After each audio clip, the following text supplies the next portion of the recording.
मंडल दंडाधिकारी सदर रांची के आदेश पर खलारी मौजा में 55 डिसमिल जमीन से अतिक्रमण हटाने की कार्रवाई की गई। प्रशासन की मौजूदगी में अतिक्रमण किए गए जमीन पर बने बाउंड्री और कई मकानों को तोड़ा गया। इस मौके पर प्रतिनियुक्त दंडाधिकारी खलारी सीओ शिशुपाल आर्य, सीआई कुमार सत्यम भारद्वाज, पुलिस उपाधीक्षक अविनेश नैथानी, इंस्पेक्टर फरीद आलम पुलिस बल के साथ उपस्थित थे।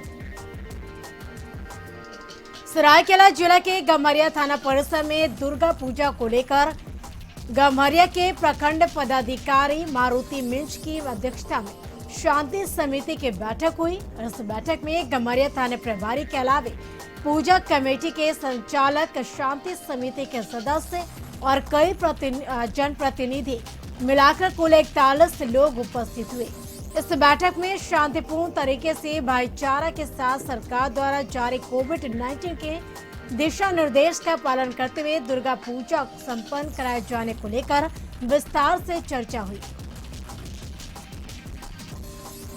75वें अमृत महोत्सव के अवसर पर स्वच्छ भारत मिशन केंद्रीय मंत्रालय के निर्देशानुसार धनबाद में स्वच्छता सर्वेक्षण को लेकर नगर 27 सितंबर से 2 अक्टूबर तक कई डोर निरीक्षण कार्यक्रम का आयोजन किया जा रहा है। इसी संदर्भ में नगर आयुक्त सत्येंद्र कुमार और नगर निगम की ब्रांड एम्बेसडर अनिता मजूमदार कतरास पहुंचे। कतरास पहुंचकर स्टेशन के समीप स्थित सामुदायिक शौचालय का निरीक्षण किया और साथ ही आम जनों को स्वच्छता को लेकर भागीदारी निभाने के लिए प्रेरित किया गया है। मौके पर उपस्थित लोगों ने स्टेशन रोड के नाले की जर्जर स्थिति को लेकर नगर आयुक्त को अवगत कराया और साथ ही स्टेशन के सामने लगे मास्क को लंबी अवधि से बंद पड़ा है। बता दें कि उसकी भी शिकायत लोगों से थी। इन समस्याओं को लेकर नगर आयुक्त ने अविलंब निदान करने का आश्वासन दिया है। पटना में कोरोना जांच के नाम पर फर्जी सर्टिफिकेट को लेकर बड़ी छापेमारी हुई है। पटना के शास्त्री नगर की आईजीएमएस के पास जिला प्रशासन और पुलिस ने जब छापेमारी की तो उसे एक डायग्नोस्टिक सेंटर का पता चला और जब पुलिस ने उस जांच घर पर छापेमारी की तो पुलिस को पूरे रैकेट का पता चला। इस छापेमारी के दौरान पुलिस को दूसरे सेंटरों का भी पता चला और पुलिस उन सेंटरों के खिलाफ भी छापेमारी में जुटी है। फिलहाल पुलिस ने एक निजी जांच घर के खिलाफ कई आईपीसी की धाराओं के तहत शास्त्री नगर थाने में मामला दर्ज कराया है।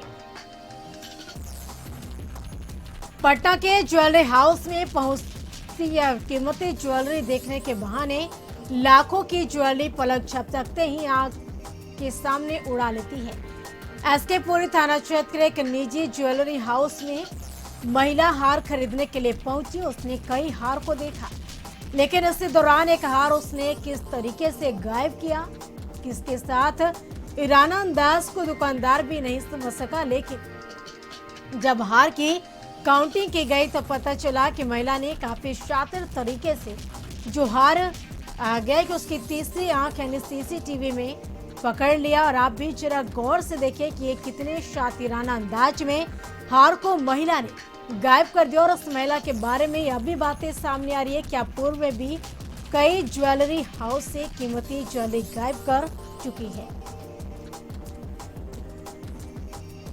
आज हजारीबाग के शेख भिखारी मेडिकल कॉलेज पहुंचकर सिमरिया विधायक चंदन क्यारी, विधायक और सदर विधायक मनीष जायसवाल ने दुष्कर्म पीड़िता से मुलाकात की।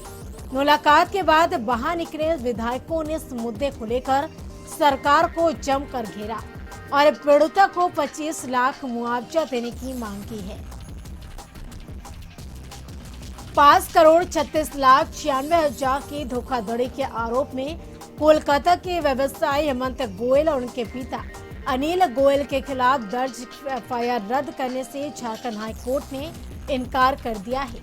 लेकिन कोर्ट ने दोनों अभियुक्तों को बड़ी राहत देते हुए जमानत दे दी है। दरअसल हेमंत गोयल और उनके पिता अनिल गोयल नर्सिंग इस्पात प्राणोद्योग लिमिटेड के मालिक है और हेमंत गोयल और अनिल गोयल समेत अन्य 4 लोगों के खिलाफ धनबाद जिले के धनसार थाने में 5 करोड़ 36 लाख 96 हजार 878 रुपए की धोखाधड़ी करने की प्राथमिकी दर्ज कराई गई है। झारखंड आंदोलन के पितामह कहे जाने वाले स्वर्गीय विनोद बिहारी महतो की पुत्रवधू और पूर्व विधायक राजकिशोर महतो की पुत्रवधू विनीता सिंह धनबाद लॉ कॉलेज में तालाबंदी करेंगी। दरअसल परिवार में इन दिनों संपत्ति विवाद को लेकर घमासान मचा हुआ है। लगभग 450 करोड़ की समाप्ति विवाद। बता दें कि संपत्ति विवाद में विवाद सतह पर तब आया जब पूर्व विधायक के बड़े बेटे की विधवा पत्नी विनीता सिंह ने 23 एकड़ जमीन विभिन्न सामाजिक कार्यों और शैक्षणिक संस्थानों की स्थापना के लिए बता दें कि पूर्वजों की जमीन दान में देने की घोषणा करते हुए निगम चुनाव में मेयर प्रत्याशी के रूप में खुद को सार्वजनिक किया। उन्होंने अपने छोटे देवर के अधीन लॉ कॉलेज में बड़े पैमाने पर वित्तीय घोटाले भ्रष्टाचार का आरोप लगाते हुए तालाबंदी की धमकी दी है। गौरतलब है कि पिछले दिनों विनीता सिंह के निजी मोबाइल पर कॉलेज के क्लर्क के मोबाइल से अश्लील मैसेज भेजे गए थे, जिसे धनबाद थाने की पुलिस ने गिरफ्तार कर जेल भेज दिया था। बगा में चौतरवा थाना क्षेत्र के बसवरिया गांव के समीप नेशनल हाईवे 727 पर बस पलट जाने के कारण 16 यात्री घायल हो गए। घटना बुधवार की है। घायलों को अनुमंडलीय अस्पताल में भेजा गया है। वहीं प्रत्यक्षदर्शियों की माने तो 2 लोग गंभीर रूप से जख्मी हो गए थे, जिन्हें वहीं से बेतिया भेज दिया गया। और बस में सवार यात्रियों ने बताया कि लगभग 16 लोग जख्मी हैं, जिसमें 2 की हालत गंभीर है। लव कुश नामक बस प्रतिदिन की तरह बेतिया से बगा के लिए खुली थी। लगभग बता दें कि 5 बजे के करीब बसवरिया चौक के पास बस पहुंचे ड्राइवर का नियंत्रण बस पर से हट गया और बस सड़क के किनारे गड्ढे में जा गिरी।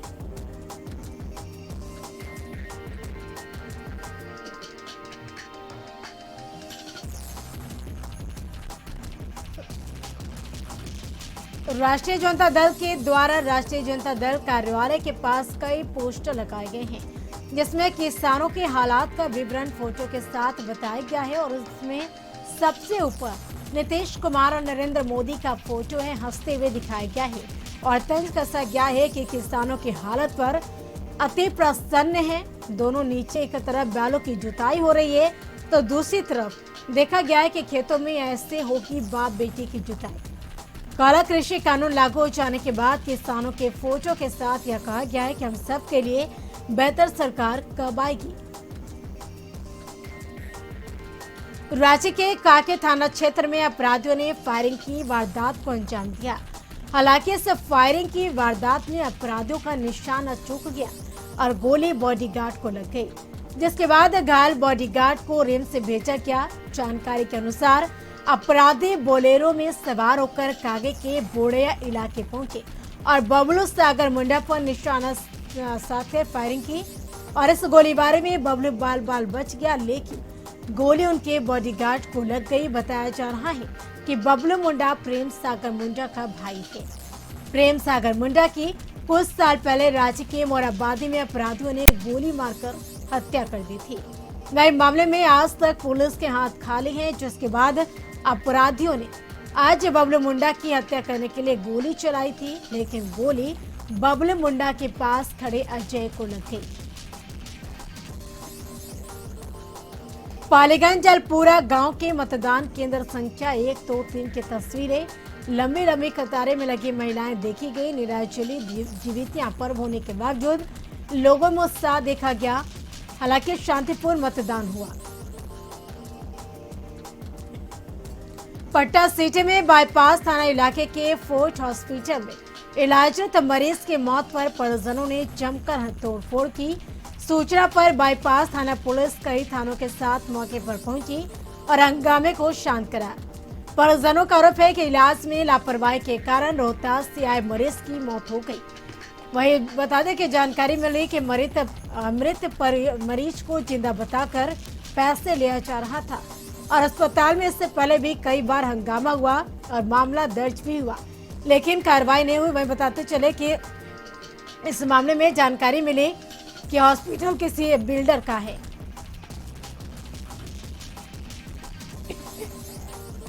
जाकर पुलिस में बहाली के नाम पर 10.50 लाख रुपए की ठगी के आरोप में साहिबगंज से महिला हवलदार राजकुमारी देवी और उसके एक भाई बादल मिर्धा को मुफस्सिल थाना पुलिस ने गिरफ्तार किया है। राजकुमारी देवी बिहार के सिवान निवासी विप्लव आर्या की पत्नी है, जो 3 दिन पूर्व जीराबाड़ी साहिबगंज कन्हई मिर्धा के घर अपने मायके आई थी। राजकुमारी व उसके भाई बादल मिर्धा को पुलिस ने गिरफ्तार किया है। इन दोनों को कोविड-19 की जांच उपरांत बुधवार को न्यायिक हिरासत में जेल भेज दिया गया। गिरफ्तार महिला राजकुमारी देवी पुलिस विभाग में हवलदार के पद पर फिलहाल चाईबासा में पदस्थापित थी। अब वह तत्काल अभी निलंबित है। बताया जा रहा है कि 2015 में झारखंड पुलिस की बहाली हो रही थी। इस दौरान राजकुमारी ने मुफस्सिल थाना क्षेत्र के रहने वाले रंजन कुमार को पुलिस की नौकरी दिलाने का झांसा देकर 10.5 लाख रुपए की ठगी कर ली। रंजन कुमार ने वर्ष 2018 में मुफस्सिल थाने में प्राथमिकी दर्ज कराया था। रंजन ने कहा कि राजकुमारी से पारिवारिक संबंध था। वर्ष 2015 में पुलिस की बहाली हो रही थी। हवलदार राजकुमारी देवी और उसके पति विप्लव आर्य, राजकुमारी का बड़ा भाई पवन मिर्धा और छोटे भाई बादल मिर्धा ने मिलकर उससे 10.5 लाख रुपए की ठगी कर ली। और बताया जा रहा है कि गोड्डा जिला के मेहरमा के कुछ लोगों से भी ठगी की गई। उसकी नौकरी नहीं हुई तो पैसे वापस करने के लिए लगातार राजकुमारी के परिवार से मिलता रहा, परंतु ये टाल मटोल करती रही।